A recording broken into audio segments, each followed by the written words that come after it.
My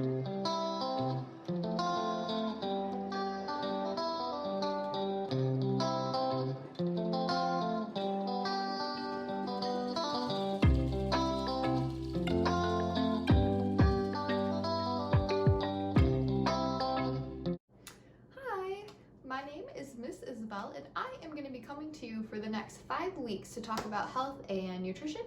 And when I see you guys, we are going to be reading a book from Michigan Fitness Foundation's Health Through Literacy.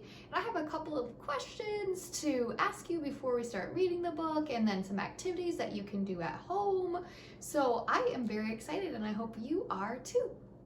So today we are going to be reading a book called June 29, 1999 by David Wisner. So a couple of questions for you before we start the book. So you can just answer these at home, you can yell them out, you can raise your hand, you can share your answers. I'm excited to see or hear what you guys have to say. So my first question for you is, who here thinks that they're going to eat a vegetable today for a snack? Anybody? Awesome, that is great. I actually just had a vegetable for a snack. I had a bunch of carrots and they were delicious. Okay, so question number 2. What kind of vegetables are your favorites? Does anybody have a favorite vegetable they want to share? Broccoli, awesome. Any others? Carrots, cool. Those are my favorite too. Does anybody like onions? Yeah, onions are great, right? Sugar snap peas? Yes, all of those sound like absolutely delicious vegetables and great snacks. Okay, question number 3. Where do those vegetables that you eat come from? Does anybody have a guess? Awesome, yeah, the garden. Perfect. What else? The store? Fabulous.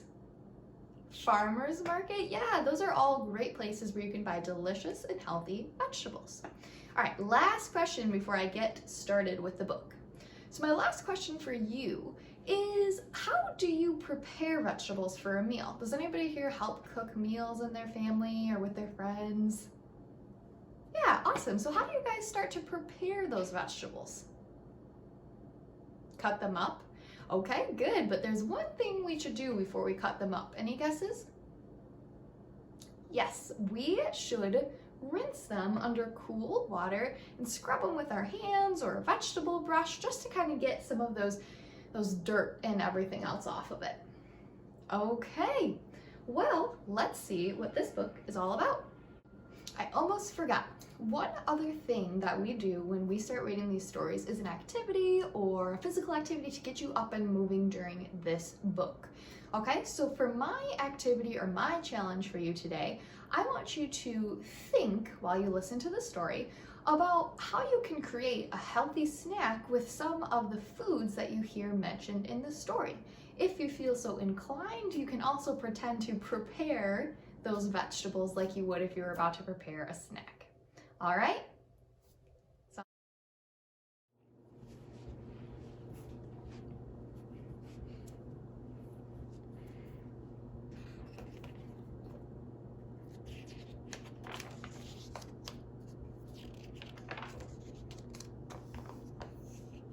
The place is Ho-Ho-Kus, New Jersey.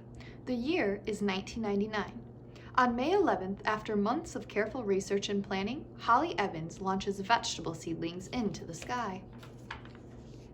On May 18th, the young scientist reports on her experiment. Holly intends to study the effects of extraterrestrial conditions on vegetable growth and development. She expects the seedlings to stay aloft for several weeks before returning to Earth. Her classmates are speechless. The date is June 29th. Shortly after sunrise, a member of the Billings, Montana Moose Lodge, hiking through the Rocky Mountains, makes a startling discovery.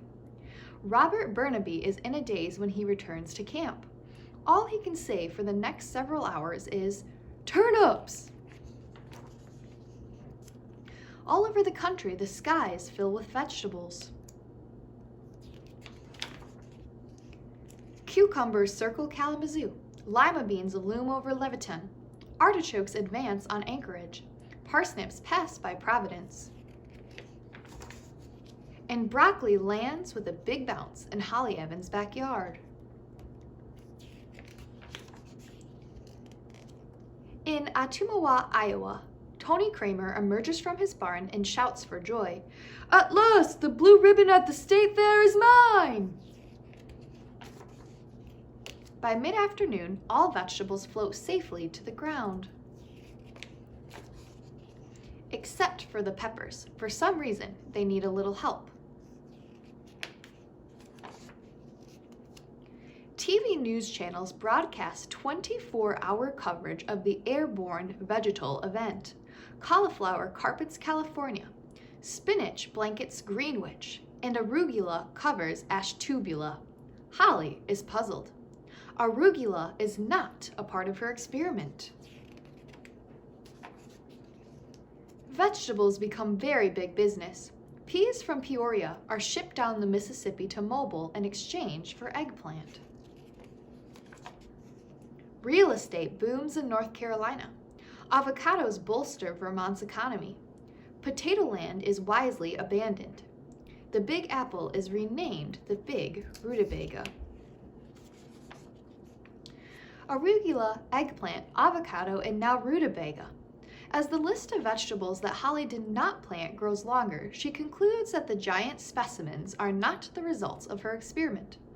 More curious than disappointed, Holly asks herself, what happened to my vegetables? And whose broccoli is in my backyard? The place is the ionosphere. On June 29th, the Arcturian star cruiser Alula Borealis was touring its 6th planet in 4 days, and the captain had just pointed out the fjords of Norway off the port side. In the galley, an assistant fry cook accidentally jettisoned the entire food supply. As their vegetables drifted toward the small blue planet below, everyone on board had the same thought. Where would their supper come from?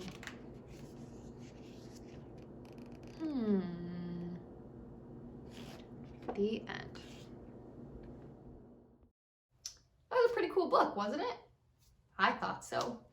Okay, so the health message in this book was to choose healthy snacks. Did anybody else catch that while reading the book? Sweet. Okay, so a couple of questions for you before I let you go for the day. So question number 1. What snack ideas did you come up with while listening to the story? Did anybody think creatively about what snacks that they would eat with some of those vegetables? Don't be shy. Okay, that's easy enough. So broccoli and like a low-fat ranch dip. Okay, awesome. Any other ideas?